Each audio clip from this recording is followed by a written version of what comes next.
என் friend வந்து அவங்க லைஃப்ல நடந்த ஒரு கசப்பான அனுபவத்தை வந்து நினைச்சு ஃபீல் பண்ணிட்டு அதே நினைச்சு புலம்பிட்டு அதே நினைச்சு அதே இதுல வந்து டிப்ரெஷன்ல போயிடுறாங்க. அதுக்கு ஏதாவது ஒரு நல்ல மெடிசன் சொல்லுங்க மேம். ஓகே, இன்னைக்கு நிறைய பேர் ஃபேஸ் பண்ற ஒரு ப்ராப்ளம் தான் வந்து இந்த ப்ரூடிங் சொல்லுவோம். அதாவது ஒன்று நடந்த ஒரு கெட்ட நினைவை நினச்சி பார்த்து வருத்தப்படுறது, இல்லை ஒரு ஏமாற்றத்தை, ஏதாவது ஒரு டிசப்பாயின்மெண்ட் லவ், ஏதோ ஒரு விஷயத்த நம்ம ஏதோ ஒரு விஷயத்தில் ஏமாந்துருப்போம். அந்த ஏமாற்றத்தை நினச்சி பார்த்து அந்த கவலையை மல்டிப்ளை ஆக்கி அது மூலமாக அவங்க ஹெல்த்தை கெடுத்துட்டு டிப்ரெஷனுக்குள்ளார போயிடுவாங்க.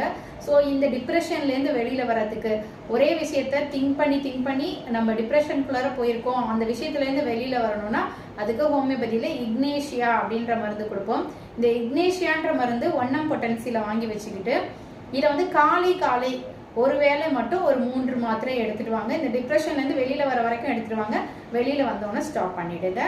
இது சைடு எஃபெக்ட் இல்லாத மெடிசன்.